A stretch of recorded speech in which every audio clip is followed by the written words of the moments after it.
fire. These days I am being led by the Holy Spirit. So as I get filled, let me nourish you with what I've been revealed by the Spirit in the field of academics uh, related to phonology. Let me bring out a distinction between Sinhala language and English. When it comes to phonetic transcription between these two languages, uh, you would see superficially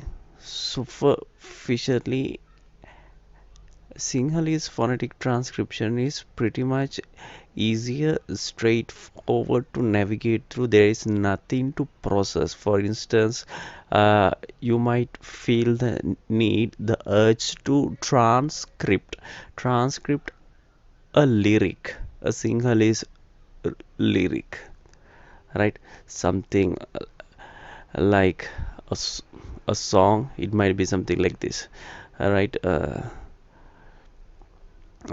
INDA නුඹ 𝐵𝑉𝑑𝐼𝐺 something like that, right? Whatever that came to my mouth, right? I just released it. So 𝐒𝐾𝐈𝐴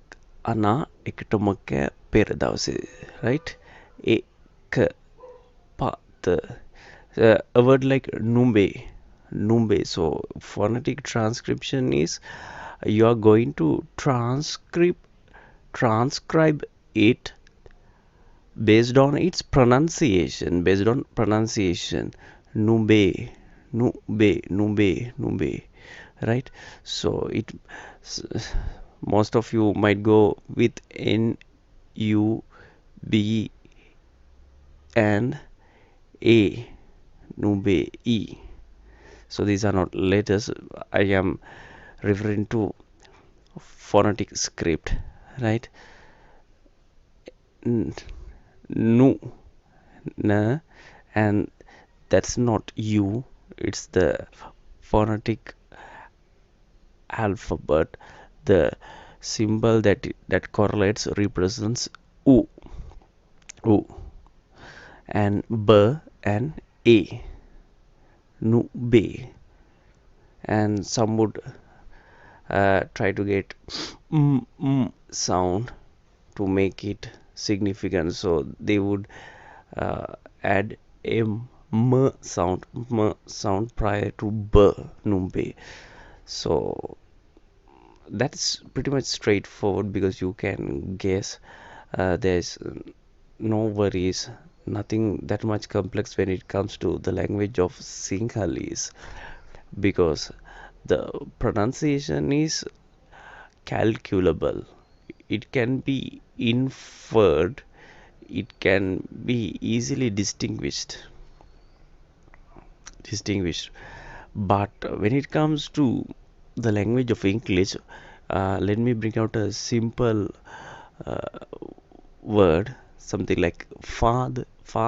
There the r sound toward the end of the word, it is silent. Father. So when phonetically transcribed in such a word, one can deliberately leave out r sound, or he can superscript the r sound to show that it is not being pronounced, it is silent when the word is being pronounced. So that's the thing with the language of English. That's the beauties, that's the mystery. Just like the word contained in the 66 books of the Bible, right? You can read it, but literally you won't understand, because you won't spiritually develop in the word through literal meaning, because that's the word of the Bible, the word which causes a life. It's spiritual, it's metaphorical. So metaphorical knowledge produces spiritual growth. So right, coming back to the language of English, the mystery is father. The father, take a word like the father, a mother, right? And I will bring out a proper name, right, to highlight another aspect, right, on the same frequency, of the matter that we are divulging in STEPHEN. It's Stephen. It's Stephen. The pronunciation, right, dictates Stephen, and it's not Stephen. It's not Stephen. So if you go with the sound p, the consonant p, for v, then you're going to be wrong, right? You're going to make a mistake. But the fact that you are going to make a mistake, the fact that it is deemed incorrect, there is no logic behind that, because the language of English, the mystery behind that, the language is arbitrary. The language is arbitrary. That is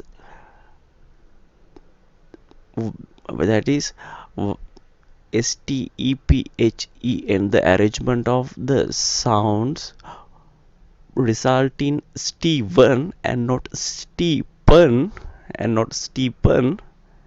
that is that agreement, right? That is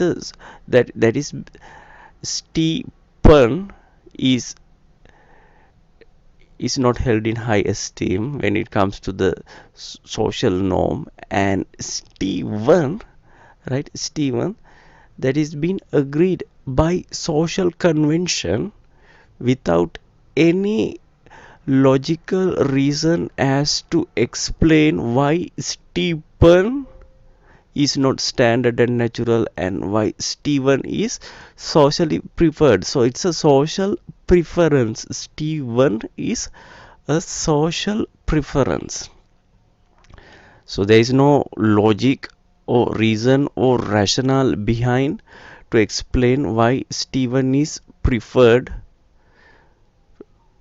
to Stephen. Right? Why Stephen is socially preferred to Stephen. That is a coincidence. That is a random choice. A randomly made agreement. So that's the thing when it comes to English language, right? Arbitrariness, the property of arbitrariness is being exuded greatly by the language of English rather than the language of Sinhalese, which makes learning English much more difficult. So what a beginner or a student who feels the urge to, who studies English as a foreign language or English as a second language, what he or she should do is forget learning English. You should focus more on acquiring the language, focus more on being exposed to the language, because English is very arbitrary. English is completely arbitrary. English is under the total dominion of arbitrariness. So if you focus your efforts on learning the language, you will not amount to anything substantially. You won't be able to progress in the language. If you want to make academic strides, you need to expose yourself in a proper environment, within a speech community who produces natural standard English. That is, as for instance, someone who would pronounce it Stephen and not Stephen, right? Stephen. Someone who would pronounce it, right, tomato, not tomato. Someone who would pronounce it potato, not potato, right? That's it. Because the arbitrariness feature, it makes it the more difficult to correctly acquire the language. It's all related to acquisition, and if you are an elderly student trying to learn the language, first of all, I think you should familiarize yourselves with the laws, the rules of the language. For instance, arbitrariness is one property you should be acquainted with if you think you can learn the language. So it's very difficult for you to learn all the rules and come to the language. So straightforward measure is, and the most pragmatic approach to picking up the language is, try to acquire the language. You can now, for instance, it's very challenging when it comes to a third world country like Sri Lanka, because you are not being surrounded with uh, right speakers of English language, native speakers of English language, right? So if you are at facing, or if you are placed at such a disadvantage, right, one thing you can do is, of course, you can switch to media, right? Media, it may be a news channel, it may be a channel like Nat Geo, Wild, BBC, Wild, whatever, right? Who are broadcasting received pronunciation. It may even be Al Jazeera or Deutsche Welle, who are broadcasting received pronunciation, broadcasting in British English or American English, whatever, right? Uh, there are varieties of the same English, but treated different languages. So if British English is still held in high esteem as the standard English language from which every other variety of English originated or modified grew from, right? So you better expose yourself.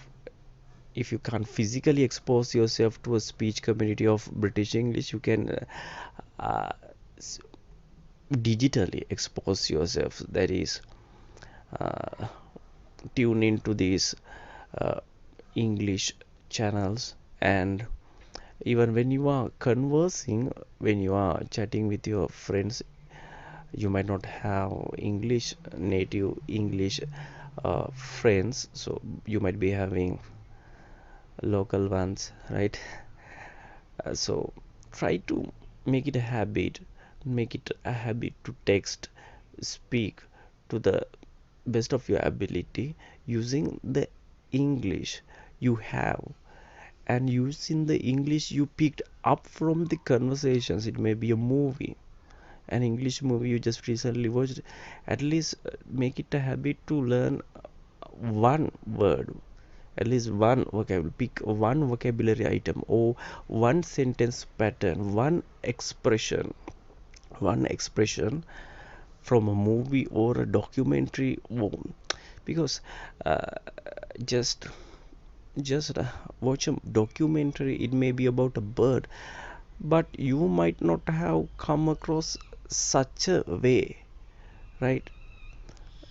Such a mode of articulation, such ways that are existent among the native speakers of the standard English, as how to describe a place, a person, a thing, a living entity, a non-living entity. So there are different workarounds, different approaches as to how to do that. So you becoming proficient in the language is that is being determined by the extent to which you submit yourself, immerse yourself to internalizing, to acquiring the language. Because if you turn into all those, it may be psychologists, it may be the linguists, to to look for consolation as to what is being described as fluency of the language or proficiency of the language, especially English proficiency. Or to be on the safe side, I'm limiting to English, but it's the same with any other language. A language proficiency is deemed by memorization of the language, rote memorization of sentence patterns, structures. That's it.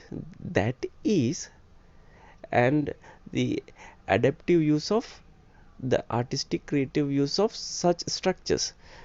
That's so who are artistically using the language, they are, it may be literary scholars or poets, so just forget that. So that is language fluency. Language fluency, the starting, the tipping point of language fluency is rote memorization of the structure. So how do you memorize? You don't memorize it deliberately, right? On purpose, right? Purposefully. You just expose yourself. Every